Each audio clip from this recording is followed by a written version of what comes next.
Zuekin joka dezakegu? Ez, joan zaitezte panpinekin jokatzera. Mutilek jokatzerakoan ez diete neskei uzten jokatzen. Beraiek hobeak direla pentsatzen dutelako.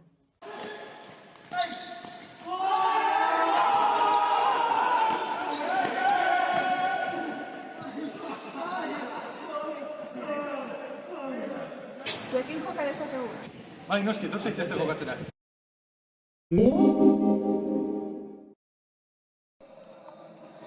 Ez duzu katea aldatuko, zure bideoak gaur mundiala dauka eta horreintxe bertan botako dut telebista.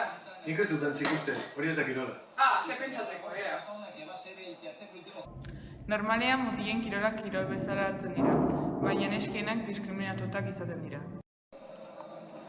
Ez duzu katea aldatuko, zure bideoak gaur mundiala dauka eta horreintxe bertan botako dut telebista. Noski baietz, gure gio asko garrantzitsuagoa da futbol partido baino.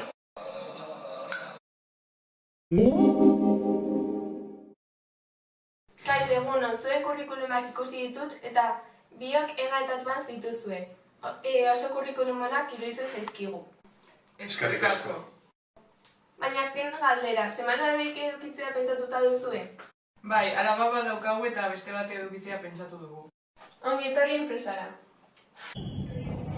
Emakumeak diskriminatua daude lanean. Familia edukitzea nahi izateagatik emakume asko kaleratuak geratzen dira, baina hau gertatu beharreko litzateke.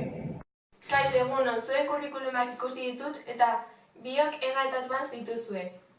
Oso kurrikulumonak iruditzen zaizkigu. Eskerrik asko. Baina azken galdera, semanara beik edukitzea pentsatuta duzue? Bai, alaba bat daukagu eta beste bat edukitzea pentsatu dugu. Ongi etorri biok enpresara.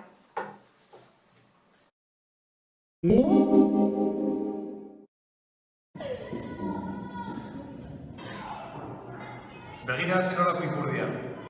Emakumeak objektu bat bezala tratatzen dituzte. Begira zen eskain polita.